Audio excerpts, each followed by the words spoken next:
गोपीपुर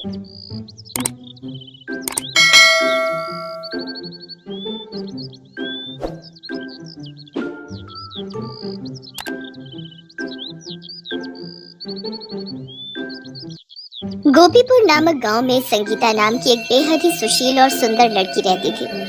संगीता के पिता एक पुजारी थे। वे रोज सुबह जल्दी उठकर मंदिर में पूजा पाठ किया करते थे और संगीता भी रोज सुबह जल्दी उठकर मंदिर की साफ सफाई और पूजा पाठ में अपने पिता की मदद कराया करती थी। एक दिन संगीता सुबह के 4 बजे उठकर अपनी सहेली पुष्पा के घर जाती है और उसे आवाज लगाती है, पुष्पा, अरे ओ पुष्पा, अरे पुष्पा, सुबह के 4 बज गए हैं और तू अभी तक सोई हुई है। जल्दी उठ, नदी पर नहाने जाना है। पुष्पा अपनी आंखें मीटती हुई अपने कमरे से बाहर आती है और संगीता से बोलती है, अरे संगीता, अभी तो आसमान में भी अंधेरा छाया हुआ है। हम दोनों कुछ देर बाद चलते हैं ना नदी पर नहाने। कुछ देर में दिन भी निकल आएगा और फिर गांव की औरतें और लड़कियां भी तो नदी पर नहाने के लिए जाएंगी। हम भी उन्हीं के साथ नदी पर नहाने चल पड़ेंगे। तुझे पता है ना कि मुझे मंदिर की साफ सफाई करनी होती है। अगर तुझे मेरे साथ नहीं जाना तो ठीक है, मैं अकेली। फिर दोनों नदी में जाकर नहाने लगती हैं। तभी नदी के किनारे पेड़ के पीछे से पवन और रामू नाम के 2 दोस्त संगीता और पुष्पा को नदी में नहाते हुए देखने लगते हैं। अरे रामू यार, इन लड़कियों को नदी में नहाते हुए देखकर तो ऐसा लगता है मानो जैसे आसमान से अप्सरा उतर कर आ गई हो। अरे वो इन्हें देखकर तो मन बड़ा ही प्रसन्न हो गया है रे। सच कहते हो पवन भैया, इन लड़कियों को यूं नदी में नहाता देख कर तो हमारा भी मन नदी में नहाने का करने लगा है। अरे तनिक इनका ये चमचमाता गोरा गोरा बदन तो देखो। अरे कमबख्त, जरा धीरे बोल, कहीं किसी ने सुन लिया तो बहुत मार पड़ेगी। हाँ। तभी संगीता को ऐसा आभास होता है कि कोई उन्हें चुपके से देख रहा है। पुष्पा, मुझे लगता है कि वहाँ पेड़ के पीछे कोई है जो हमें ऐसे नहाते हुए देख रहा है। चल जल्दी चलते हैं यहाँ से। फिर वो दोनों नदी से निकलकर अपने घर चली जाती हैं। अगले दिन फिर से संगीता सुबह के 4 बजे पुष्पा के घर जाती है और उसे आवाज लगाकर उठाने लगती है। पुष्पा कमरे से बाहर आती है और संगीता से कहती है, संगीता, मैं रोज सुबह सुबह 4 बजे उठकर तेरे साथ नदी पर नहाने के लिए नहीं जाने वाली। मेरी सारी नींद खराब हो जाती है और वैसे भी मंदिर की साफ सफाई पूजा पाठ तो तुझे करनी है, मुझे थोड़ी ना करनी है, इसलिए तू अकेले ही नदी पर नहाने जा। संगीता गुस्से में वहाँ नदी पर नहाने के लिए चली जाती है। तभी पवन और रामू फिर से नदी के किनारे पेड़ के पीछे खड़े होकर संगीता को नहाते हुए देखने लगते हैं। पवन भैया, आज तो ये लड़की अकेले नदी पर नहा रही है। चल तो फिर आज हम दोनों भी नदी में नहाने के मजे लेते हैं, वो भी इस अप्सरा के साथ।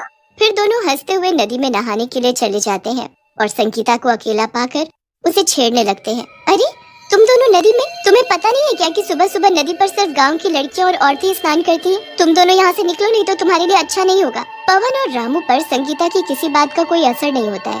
तभी पवन संगीता का हाथ पकड़ लेता है और हंसते हुए उससे बोलता है, अरे मेरी रानी, इतना क्यों गुस्सा होती हो? अरे हमें भी तो तुम्हारे साथ नहाने के मजे लेने हैं और वैसे भी हम दोनों तुम्हारे साथ नहाकर कुछ देर में यहाँ से चले जाएंगे। संगीता उन दोनों की हरकतों से बहुत डर जाती है और जोर जोर से चिल्लाने लगती है। तभी नदी के किनारे से पुष्पा संगीता को आवाज लगाती हुई आती है। पुष्पा को देखकर पवन और रामू की सिट्टी पिट्टी गुल हो जाती है। अब तुम दोनों की खैर नहीं। मैं और मेरी सहेली तुम दोनों की इस हरकत के बारे में सारे गांव वालों को बताएंगी, देख लेना। पवन हंसते हुए बोलता है, तुझे मैं जिंदा छोड़ूंगा तभी तो तू मेरी इस हरकत को पूरे गांव में बताएगी। ऐसा बोलकर पवन संगीता को नदी में डुबोकर मार डालता है और फिर वो दोनों वहाँ से भाग जाते हैं। कुछ देर में पुष्पा वहाँ आती है और नदी में संगीता की लाश को तैरता देखकर जोर जोर से रोने लगती है और भागते हुए गांव जाती है और सभी को संगीता के मरने की खबर देती है। संगीता की मौत की बात सुनकर सभी को बहुत दुख होता है।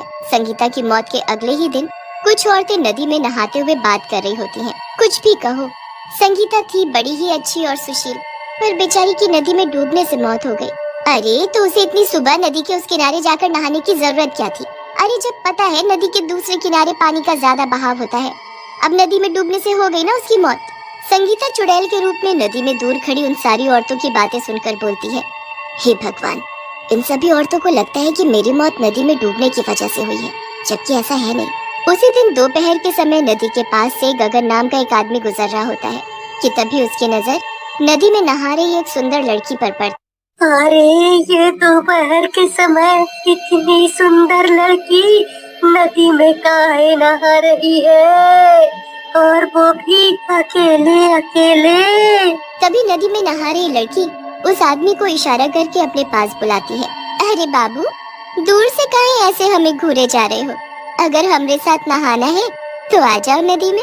गगन मुस्कुराते हुए जल्दी से नदी में उस लड़की के पास चला जाता है और जैसे ही उसे छूने की कोशिश करता है वो लड़की एक डरावनी चुड़ैल का रूप ले लेती है और गगन को नदी में डुबोकर मार डालती है।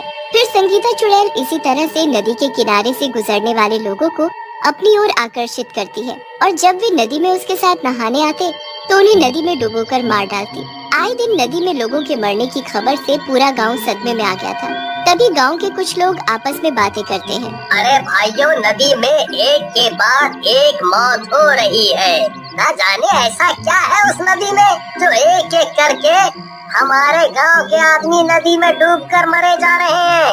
सही कह रहे हो भीमा भाई। अरे हमें तो लगता है कि उस नदी में जरूर कोई राक्षस है जो हमारे गांव के आदमियों को मार डालता है। भीमा भाई, हम लोगों को मिलकर कुछ ना कुछ तो करना चाहिए, नहीं तो ना जाने और कितने लोग उस नदी में डूबकर मारे जाएंगे।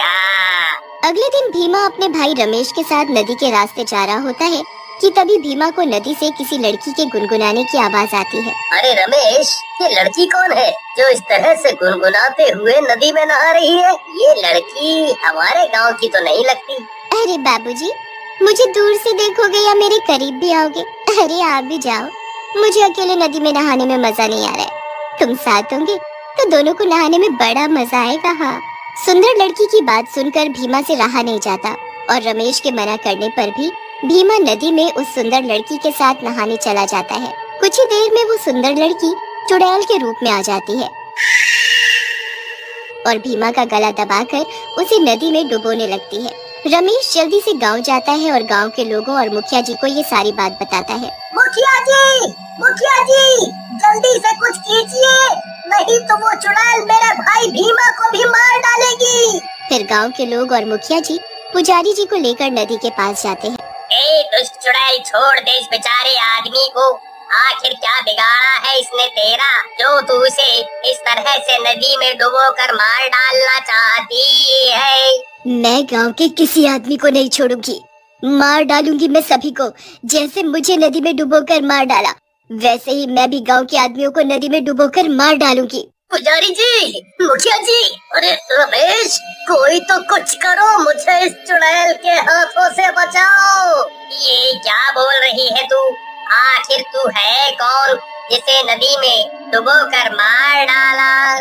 चुड़ैल भीमा का गला छोड़ देती है और रोते हुए बोलती है, पिताजी, आपने अपनी बेटी को नहीं पहचाना। मैं संगीता हूँ और मुझे किसी और ने नहीं बल्कि हमारे गांव में रहने वाले पवन और रामू ने मिलकर नदी में डुबोकर मार डाला। चुड़ैल की ये बात सुनकर गांव के सभी लोग, मुखिया जी खासकर पुजारी जी, बहुत ही हैरान थे। ये क्या बोल रही हो तुम? तुम मेरी बेटी संगीता हो, पर मैं तुम पर यकीन कैसे करूं कि तुम संगीता हो? फिर चुड़ैल अपनी जादुई शक्ति से चुड़ैल के रूप से संगीता के रूप में बदल जाती है। अब तो आप सभी को यकीन हो गया ना कि मैं ही संगीता हूँ। पर बेटी, तुम्हारी मौत तो नदी में डूबने की वजह से हुई थी। चुड़ैल गुस्से से बोलती है, नहीं, मेरी मौत नदी में डूबने से नहीं हुई थी। फिर चुड़ैल सभी लोगों को बताती है कि कैसे पवन और रामू ने उसके साथ बदतमीजी की और किसी को कुछ पता न चले इसलिए उन्होंने उसे नदी में डुबोकर मार डाला। जब तक पवन और रामू को उनके किए की सजा नहीं मिल जाती, मैं ऐसे ही लोगों को नदी में डुबोकर मारती रहूंगी। पुजारी जी मुखिया जी से कहते हैं, मुखिया जी, मेरी बेटी को न्याय दीजिए, नहीं तो वो ऐसे ही तड़पती रहेगी और लोगों को मारती रहेगी। मुखिया जी चुड़ैल और पुजारी जी की बात सुनकर जरा भी देर नहीं करते। वे रामू और पवन को उसी दिन पकड़कर फांसी की सजा दे देते हैं। पवन और रामू के मरते ही चुड़ैल को भी मुक्ति मिल जाती है और वो हमेशा हमेशा के लिए उस नदी से गायब हो जाती है।